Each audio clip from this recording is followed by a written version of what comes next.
So here we have the BMW 225 on a 69 plate. I'm going to start off by showing you inside the boot, and then we'll hop in and run through some controls on the inside from there. The tailgate on this car will open electronically. You can do that from the key or from the tailgate itself. As we approach the back of the car, you'll see we have reversing sensors. Plenty of boot space as well, along with the 3 individually folding rear seats, should you wish to increase this space even further. Okay, now that we're inside the car, we're going to start with the dials. On the left-hand side, we have the speedometer and fuel gauge, and on the right-hand side, the rev counter. It'll also show you over on that right-hand side how much charge the batteries have got in the motors for this car. And in the middle, the total miles, which are 30,667. You can change the information displayed directly above that by using a button on the end of the indicator stalk for fuel economy and battery information. If we back out to the steering wheel, the button I was using a second ago is just here.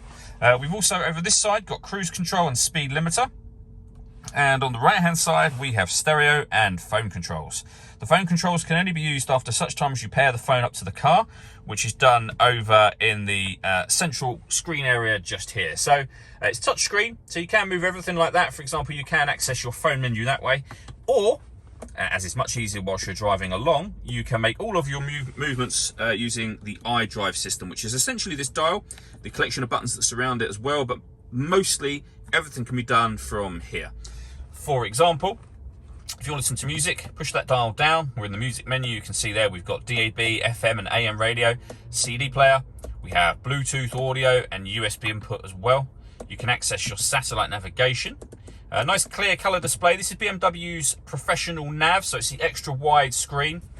There's a full video showing how this satellite navigation system works, which you can find on our website and also on our YouTube channel as well.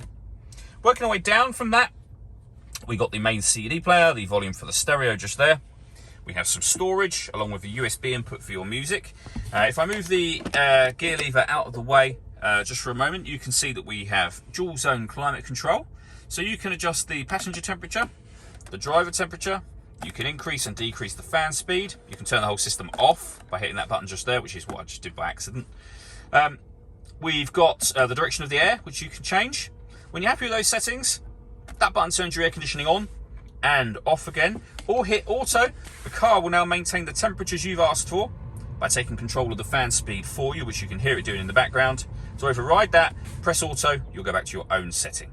For those colder days, we have a heated driver's seat and the same for the passenger, both with 3 different heat settings each. Beneath that, you can change the driving setup of the car. So you can put the car in sport, comfort, which is your everyday driving mode, and Eco Pro as well. Whatever mode you're putting it in, it will show you on here. We've also got a button to turn off the traction control just there, the gear lever for the fully automatic gearbox, along with an electronic handbrake, and then the buttons that I went through just a moment ago.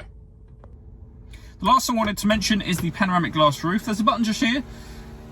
Give that a push. The sunblind will now open all the way to the back of the rear seats. Now you can leave it like this, and as you can see, that lets in a huge amount of extra light, or if you wish to, you can open this front section as a proper sliding sunroof as well. All that leaves me to say is thank you for taking the time to watch this video. If you'd like to come see the car in person and have a test drive, please feel free to call any of our MJA sites. We'd love to hear from you soon.